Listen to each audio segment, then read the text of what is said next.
Hello students, welcome to today's session on pulses and legumes and its products.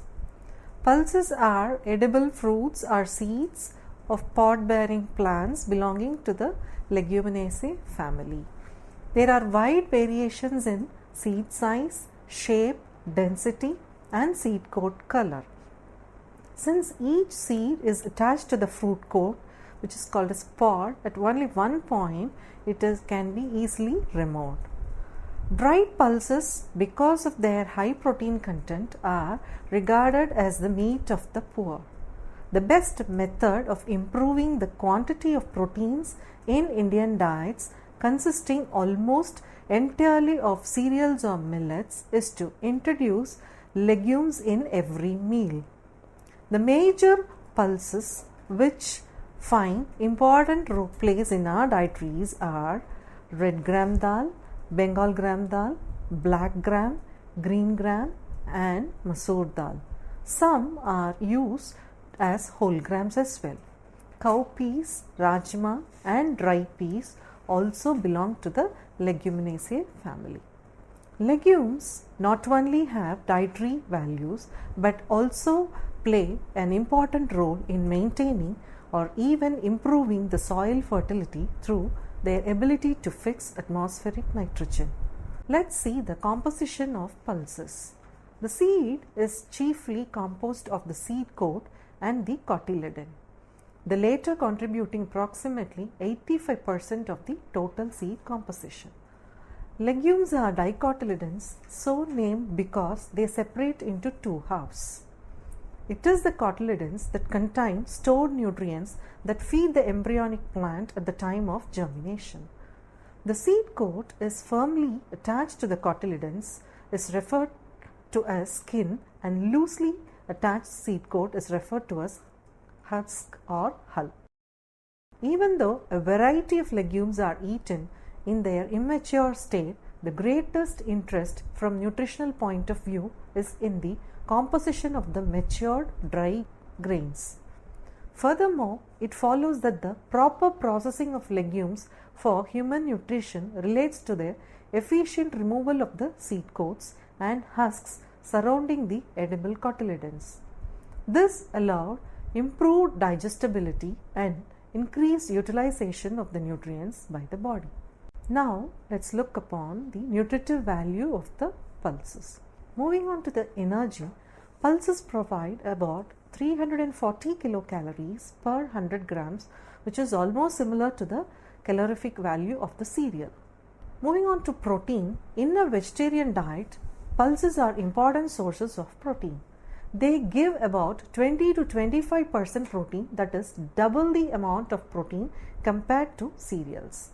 They contain chiefly globulins. Albumin can also be seen in pulses.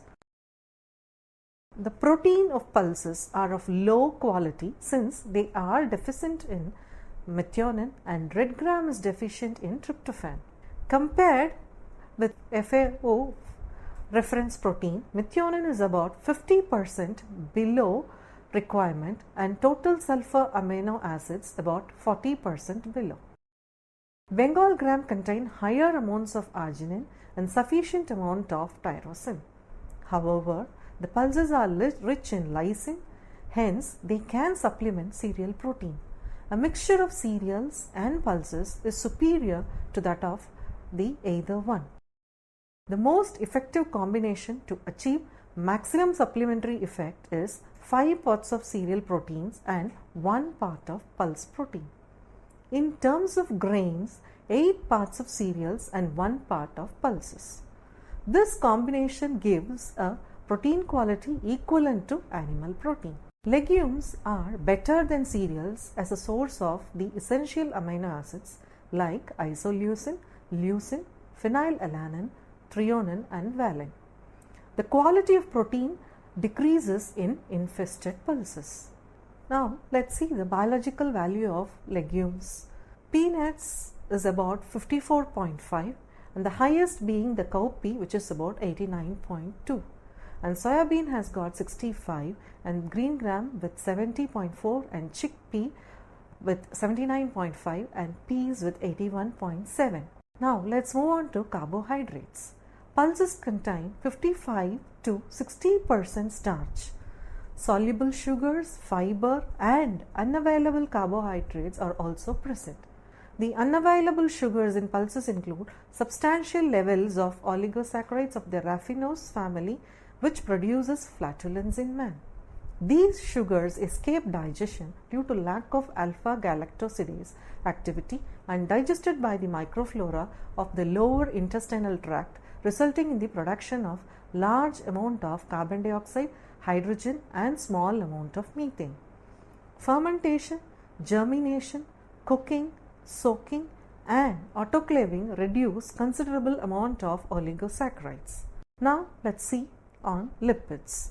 Pulses contain 1.5% of lipids on moisture-free basis. They contain high amounts of PUFA. Along with cereals, they meet the requirements of essential fatty acids for an adult. Apart from linoleic acid, most legume seed oil contain high proportion of linolenic acid. They undergo oxidative rancidity during storage, resulting in loss of protein solubility, off flavor development and loss of nutritive quality. Oleic, stearic and palmitic acid are also present. Now let's see the mineral composition of pulses. They contain calcium, magnesium, zinc, iron, potassium and phosphorus. 80% of phosphorus is present as phytate phosphorus. Phytin complexes with proteins and minerals and renders them biologically unavailable to human beings and animals as well. Processing such as cooking, soaking, germination and fermentation can reduce or eliminate appreciable amount of phytin. In amounts used, pulses do not contribute much to the total mineral intake. Let's see the vitamin composition of pulses. Legume seeds are excellent source of B-complex vitamins, particularly thiamine, folic acid and pantothenic acid. Like cereals, they do not contain any vitamin A or C, but germinated legumes do contain some vitamin C. Let's see the digestibility of pulses. Among legumes, chickpea protein has high digestibility. Other legumes including lentils and physalis varieties have low digestibility. Polyphenolic compounds in human studies have been found to account for about 8 to 10% of the negative digestibility. The white beans have extremely low levels of tannins. Physalis vulgaris is one of the leguminous seeds that is highest in trypsin inhibitor content. The reason for low digestibility is that the globulin fraction in Physalis vulgaris is not easily digested. The presence of oxalate, phytate and crude fiber all interfere with iron and calcium availability.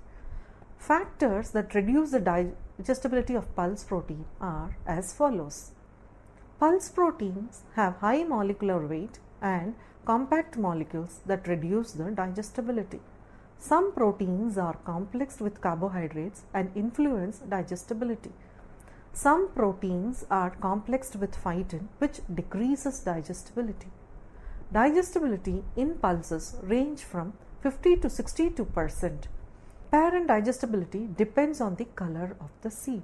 Now let's move on to the toxic constituents which is present in the pulses. Substances which from nutritional point of view interfere with normal growth, reproduction or health when consumed regularly in amounts existing in a normal component of diet should be considered as harmful or toxic. Considerable amount of toxic substances of very different nature are present in legumes. These are exogenous substances that are taken up from the soil, example selenium, copper, molybdenum, and endogenous substances that are produced by the plant itself. Now let's move on to trypsin inhibitors. They are present in red gram, Bengal gram, cowpea, double bean, soybean, Lathyrus sativus and peas as well. Trypsin inhibitors are proteins that inhibit the activity of trypsin in the gut and interfere with the digestibility of dietary proteins and reduce their utilization. Pancreas enlargement and growth retardation occurs in animals that consume diet containing trypsin inhibitors. The release of essential amino acids, particularly methionine, is hampered by the presence of inhibitors. They are generally heat labile, and moist heat treatment like pressure cooking destroys them. Autoclaving at 120 degrees Celsius for 15 to 13 minutes inactivates almost all trypsin inhibitors. Trypsin inhibitors are easily inactivated from dals, but more drastic heat treatment is necessary to inactivate in soybean and kidney bean. These inhibitors prevent degradation of storage proteins during seed maturation. Let's move on to letharogens. Beta-oxalyl 1-aminoalanine is the factor which is present in Lathyrus sativus, which is also known as Kesari dal, which is responsible for spastic paralysis with nervous symptoms. The concentration of the toxin depends upon its stage of development. This toxin is inactivated by heat treatment. Soaking the grains in water, steaming for 15 to 13 minutes and sun drying remove about 80 to 90% of the toxin. Favism. It is a disease characterized by hemolytic anemia that occurs when individuals who are deficient in glucose 6-phosphate dehydrogenase consume faba beans or called broad beans. In susceptible individuals, the level of glutathione in the erythrocyte is also reduced. 3 different compounds present in faba beans have been implicated as playing a causative role in the disease. 2 of these are glycosides known as vicin and covicin, and the third is an amino acid derivative known as dihydroxyphenylalanine. These are present only in the cotyledons of the beans, the hulls being essentially free. Germinating and boiling reduces these toxic substances. Now, let's move on to hemoglutinins. Hemoglutinins are proteins in nature and are sometimes referred to as phytoagglutinins or lectins. They occur widely in leguminous seeds like kidney beans and field beans and have the ability to agglutinate the RBCs from various species of animals. They may also combine with the cells lining the intestinal wall, causing an impairment with the absorption of amino acids. But most of these factors are heat liable and lose their deleterious effects as a result of heat treatment. Cyanogenic glycoside yield hydrocyanic acid upon hydrolysis by an enzyme present in the foodstuff. This causes cyanide poisoning by interfering with tissue respiration. On hydrolysis of the glycoside of the enzyme beta-glucosidase, hydrogen cyanide is liberated. Cyanide content is in the range of 10 to 20 mg per 100 grams of pulse is considered to be safe. The green pod shells of rajma contains traces of a cyanogenic glycoside. Many legumes except lima beans contain cyanide within this limit. Let's move on to saponins. Saponins produce lather or foam when shaken with water. These are glycosides of higher molecular weight. They are present in soybean, and saponin causes nausea and vomiting. These toxins can be eliminated by soaking prior to cooking. Moving on to goitrogens.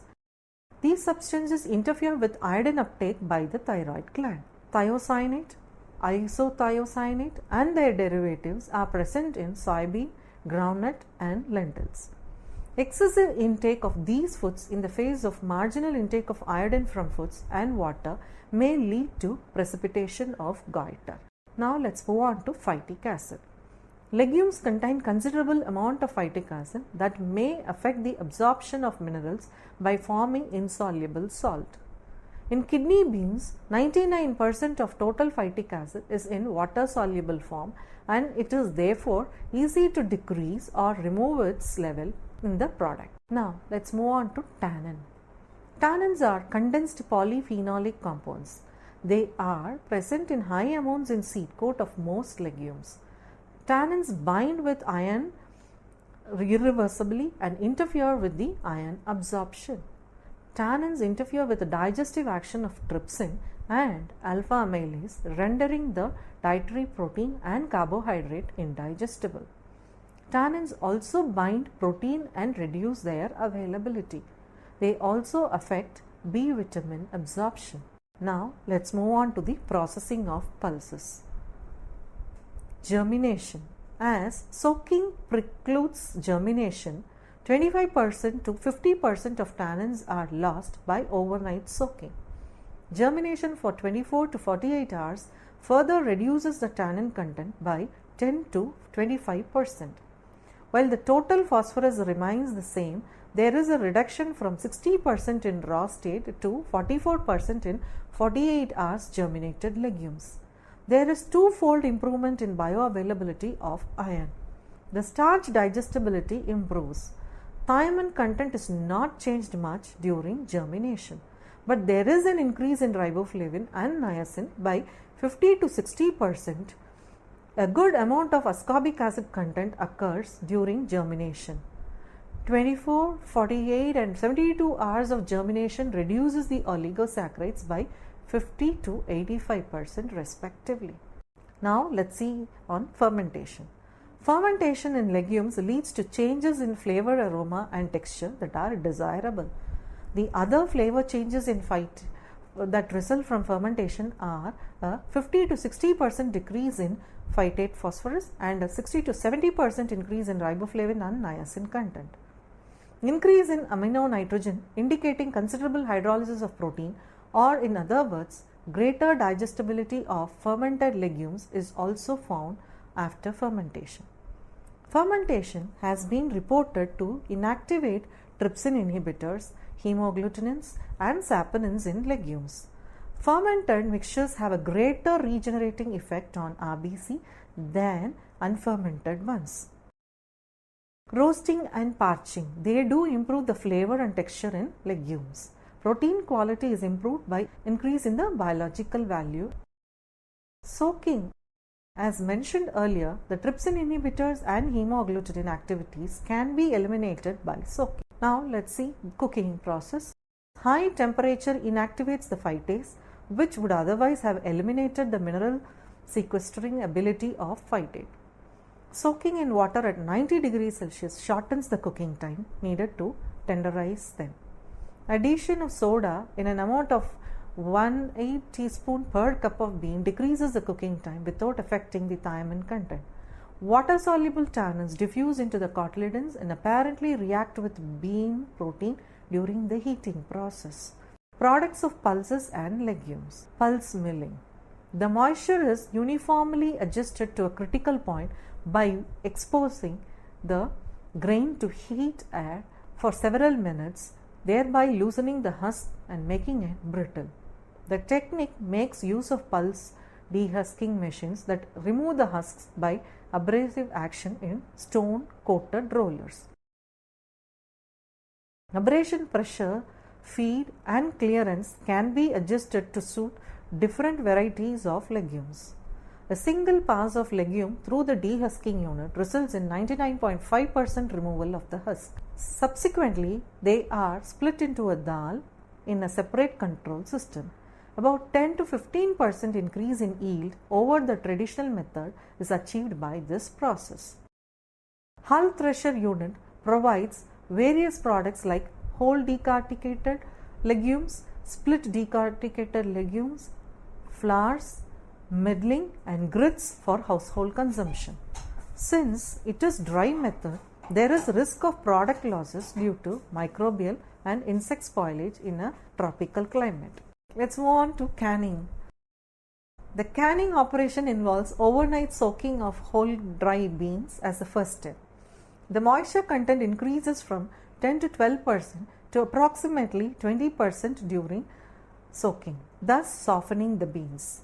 A weighed amount of these beans is filled in cans and thin tomato puree or water is added.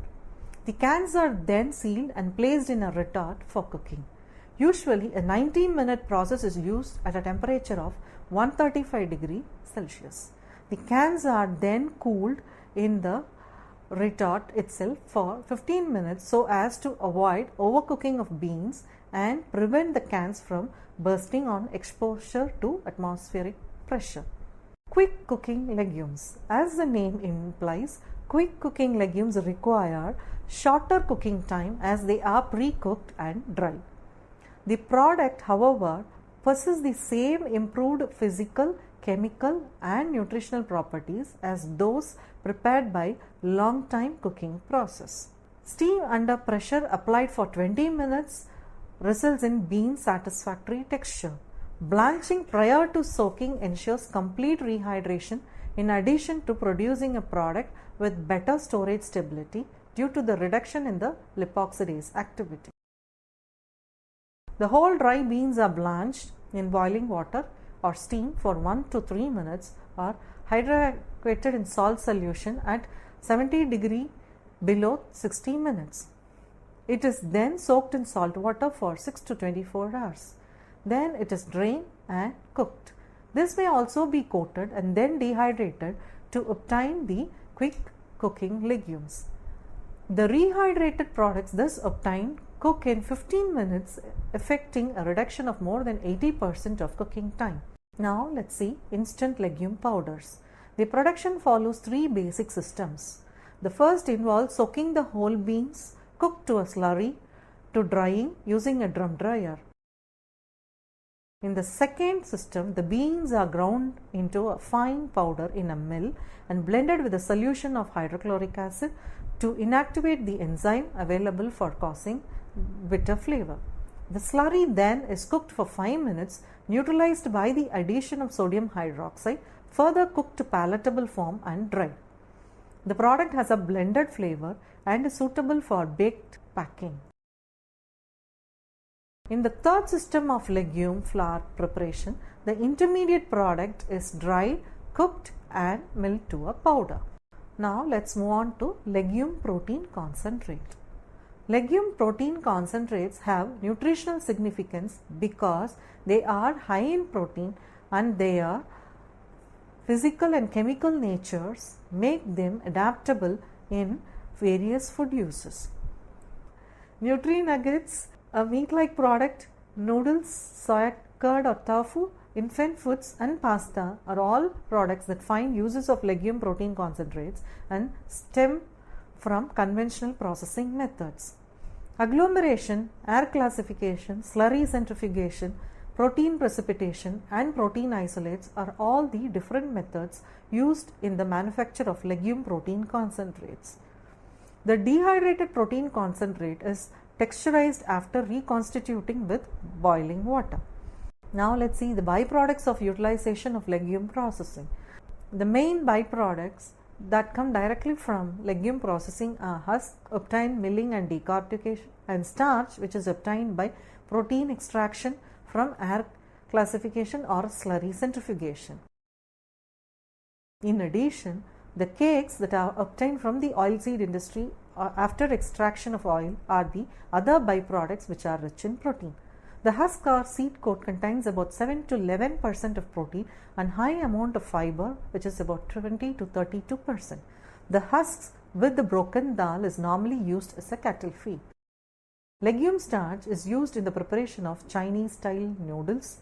The starch granules are very resistant to swelling and fragmentation. Processing temperature are higher than those of wheat starch and the paste upon cooling shows high viscosity indicating retrogradation. Amylase content range from about 30 to 40% and amylopectin from 60 to 70% which are not very different from the cereal starch. The legume starches except lima bean starch exhibit restricted swelling, reduced solubilization, stable hot paste viscosities with no pasting peak and a resistance to mechanical fragmentation. Thus, the starch obtained as a byproduct of legume industry finds application in products requiring highly viscous and stable paste. The conversion of waste carbohydrates into protein by the growth of microorganisms, namely bacteria, mold and yeast, can be used in preparing various fermented foods. Legume processing food waste can also be used as substrates for the production of single cell protein. To summarize, Pulses are high in their nutrient, especially protein, hence they are considered as the poor man's meat. It contains various toxic substances that can be easily removed by soaking or heat treatment. And the various products like flour, grit, dal, quick cooking legumes, legume protein concentrates and instant legume powders are produced from pulses and legumes. Hope the session was useful.